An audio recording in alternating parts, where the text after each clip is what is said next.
There was an emperor who lost his temper, and he didn't just lose it once or twice, he lost it all the time. He would fly into these uncontrollable rages, throw people off the stage, break furniture, yell at people.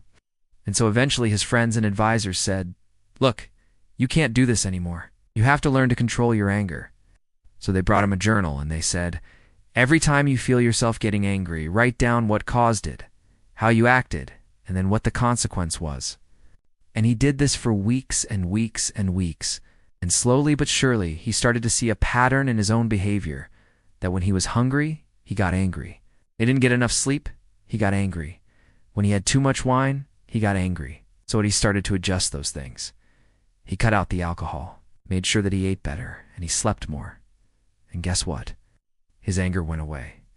I've always loved that story because it teaches us something very powerful about anger. We think of anger as this thing that just happens to us, right? We say things like, "Oh, I'm so mad," as if anger is some outside force that is coming at us and we just reacting to it. But that's not what's happening.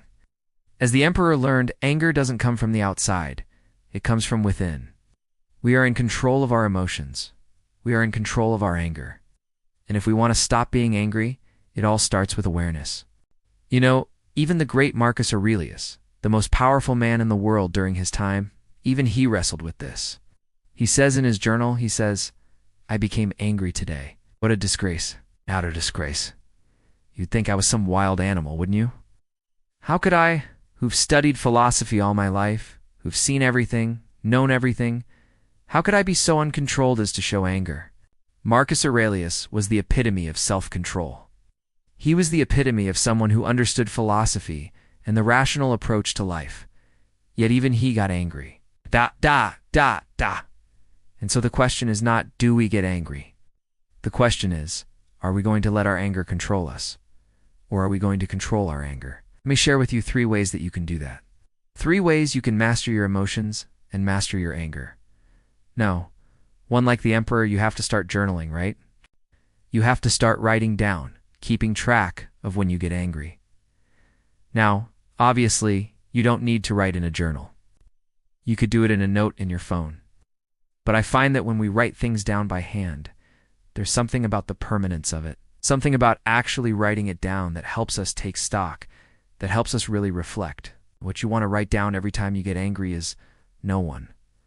What happened right before you got angry? No. 2. How did you respond while you were angry?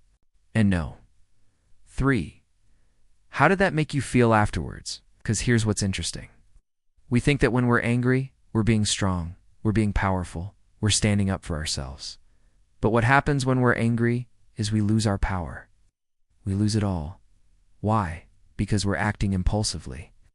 So many times when I've gotten angry, I've said things I've regretted. I've done things I've regretted. I haven't thought things through, just reacted. And what happens when we react is we lose control. The other person loses control. Everyone loses control. Things spin out of control. And you know what happens when things spin out of control? People feel it. They sense it. So write it down. Write it all down. Keep track of it. Be aware of it. One of the exercises I used to do when I was starting out as a teacher, I would imagine there's a little thermometer inside my body that measured my anger level from 1 to 10. And any time I felt myself getting angry, I would ask myself, what's the temperature? What's the level? And then I would try to bring it down. And I know it sounds kind of silly, right? You're like, how can I measure my anger level? But we can. We have senses. We have intuition. We can tell when we're getting angry. And sometimes all we need to do is just slow it down. Be aware of it. Look at it. Marcus Aurelius says, watch your habits. They become your character. Watch your character. It becomes your destiny. Well, watch your anger. Might seem small at first, but if you don't deal with it, it will grow and grow and grow until one day it consumes you. The second way to master your anger is to remind yourself that most anger is unreasonable. Now let me say it again. Most anger is unreasonable. Now does that mean that all anger is unreasonable? No, sometimes we have every right to be angry. Sometimes people do wrong. People do us wrong. People hurt us. They offend us. And in those moments, it's natural to feel anger. But most of the time, our anger is unreasonable. Why? Because it's based on our interpretation of what happened. It's based on our perception of the situation. It's based on our past experiences, our upbringing, our personality, our insecurities. In other words, it's based on stuff that's not even real. It's based on our story about what happened. The rest of this story about the Zen master who was meditating, and some people walked by and they said, "Hey, you're ugly, right?" And they threw some rocks at him and they walked away. And the Zen master sat there for a moment, and then he picked up the rocks and he looked at them and he said, "They're heavy." Now, why did he do that? Because he didn't take it personally. He didn't make it his problem. He didn't get angry. He didn't defend himself. He didn't attack back. He simply accepted it. Said, "Okay, that's their problem. I'm not going to make it my problem." And that's what we have to do in life. It's like when someone cuts you off in traffic. What do? Do you lay on the horn? Do you yell at them? Do you give them the finger? Do you almost hit them on purpose? Do you swerve in front of them? Do you brake check them? No, none of that. Just let it go. Let it go. Don't take it personally. Remember, most anger is unreasonable. Let it go. Third, and this is so important, respond. Don't react. Control is not about suppressing your emotions. It's not about pretending you're not angry.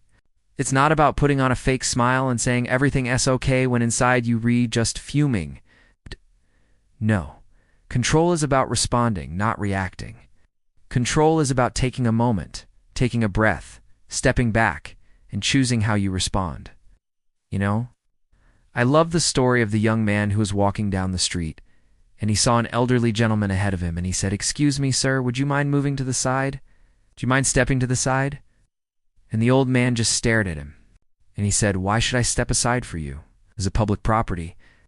And the young man said, "Well, this is what you do when you're an adult. You let people pass, you let people by. It's the courteous thing to do." And the old man looked at him and he said, "When I was your age, I used to get angry at people like you. But now I've learned to respond. I've learned not to react. I've learned that it's more important to be courteous than to be right. Respond. Don't react." That's the key to controlling your anger. When you react, you're driven by your emotions. When you respond, you're in control. When you respond, you choose how you act. And yes, it's hard. Yes, it's challenging. Yes, it takes practice, but guess what? It's worth it. When we control our anger, we become masters of ourselves. We become more likable. We become more respected. We become better leaders. We become better at everything. So next time you feel yourself getting angry, ask yourself, what would the emperor do? What would the Zen master do? Take a moment, take a breath, don't react, respond. Be in control of your emotions. Be in control of your anger. Respond, don't react. Thank you.